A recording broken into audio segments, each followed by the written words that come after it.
এরে ওঠ, এই আর কত ঘুমাবি, এখন সন্ধ্যা হয়ে গেছে, এখন উঠা ঘুম থেকে জায়গা আমাদেরকে হিজ্জত করে এই দেশ ছাড়তে হইব। ওরা মনে করছে যেই দিন ঘুমাইছে সেই দিনের বিকাল, আসলে কি সেই দিনের বিকাল? 309 বছর পরের বিকাল। ওরা বলতেছে আচ্ছা কলা কাইলুম মিনহুম কাম লাবিস্তুম, কিরে দোস্ত কতক্ষণ ঘুমাইছস? কয় লাবিস্তু ইয়াওমান আও বা'দা ইয়াওম, মনে হয় একদিন বা অর্ধেক দিন হবে ঘুমাইছি। অন্যজন বলতেছে আন্তাজে কথা বলিস না, আল্লাহু আ'লামু বিমা লাবিস্তুম, আল্লাহ ভালো জানে আমরা কতক্ষণ ঘুমাইছি। আন্তাজে কথা কইস না, খিদা লাগছে আগে নাস্তা খাই তারপরে আমরা যাব। একজনকে বাজারে পাঠা, চাঁদা উঠে বাজারে পাঠাইছে, বাবা আসু আহাদাকুম বুয়ারিকিকুম হাযিহিল মাদিনা, এই তুই বাজারে যা খাবার টাবার নিয়ে আয়।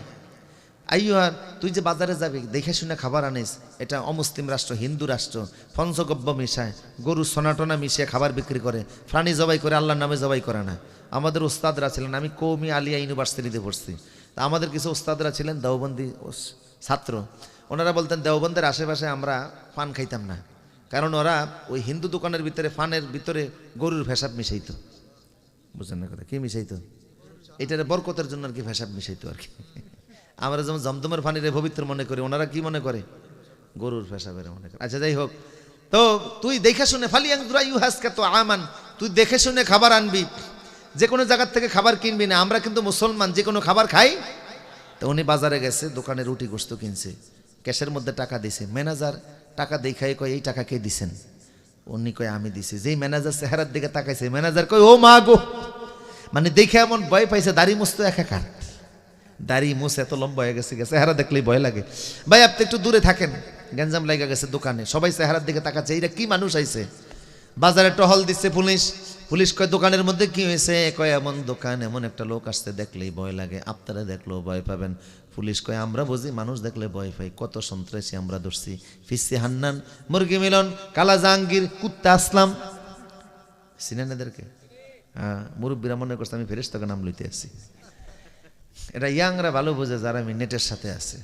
আমার প্রিয় সদীপ, পুলিশ কয় আমরা ভয় পাই না, কত সন্ত্রাসী ধরলাম। পুলিশ যখন গেছে, পুলিশ দেখাও কই ও মা গো, ভয় পেয়ে গেছে। কে তুমি? কয় আমি যুবক, কোন জায়গায় বাড়ি? অমুক জায়গায়। টাকা পাইছো? কই কো সকালবেলার টাকা।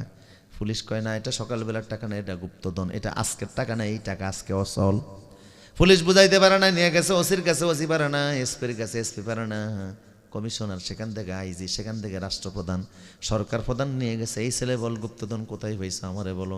যুবক বলে এটা সকালবেলার টাকা, রাষ্ট্রপ্রধান বলে এটা আজকের টাকা না, 309 বছর আগেকার টাকা। আরো জোরে বলুন, কই পাইছো আমারে বলো।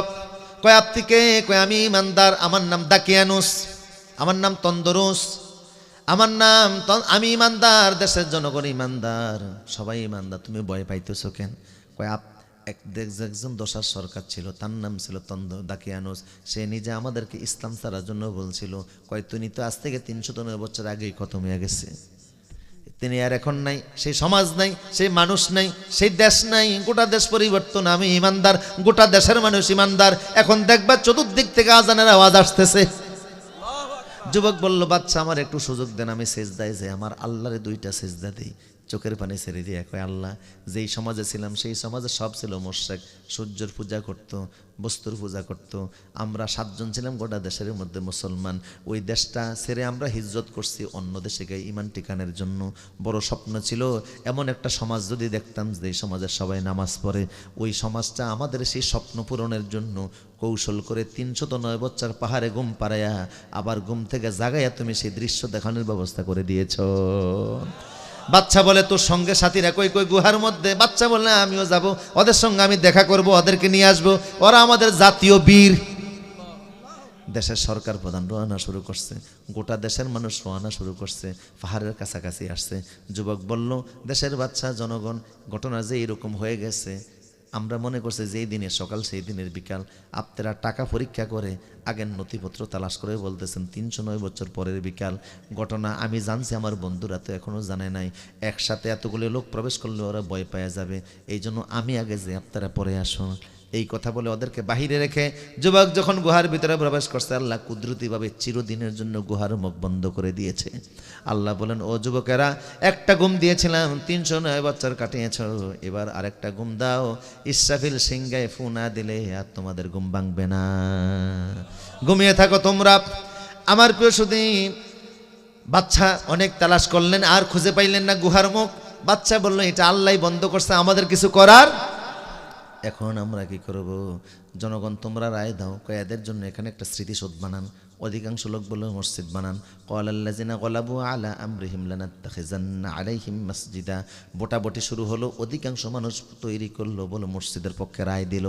সেখানে এখনো পাহাড়ের উপরে মসজিদ আছে, মসজিদের পাশে 7 জন যুবকের নাম আছে, মাঝখানে কুকুরটার নাম লেখা আছে কিতমির। আমার ভাইরা, 309 বছর মানুষের ঘুম পাড়াইয়া সেই ঘুম থেকে উঠে আল্লাহ যদি দুনিয়ার বাজারে নিতে পারে, আখিরাতের বাজারে আল্লাহ আমাদের সবাইরে উঠানোর ক্ষমতা রাখেন কিনা? সে আখিরাতের জন্য জীবন গঠন করুন, রাজি আছি না নাই? হাযা মা ইনদাল ইলমিল্লাহ আলাইহি তাওয়াক্কালতু ওয়া উনীব। আরও কিছু আলোচনা রয়ে গেল। 4 জন যুবক, 4 জন বাচ্চা জন্মের পরে কথা বলছে, আরও কিছু ইতিহাস। আজকে আর নয়, এখন দোয়া হয়ে যাবে। 12টার বেশি বাজে, ওয়াদা ঠিক মতো থাকুক। আবার কখনো দেখা হলে ইনশাল্লাহ কথা হবে। নামাজে শুরুতে বসেন, দুরূদ হবে। হ্যাঁ, নগদ কালেকশন। আচ্ছা।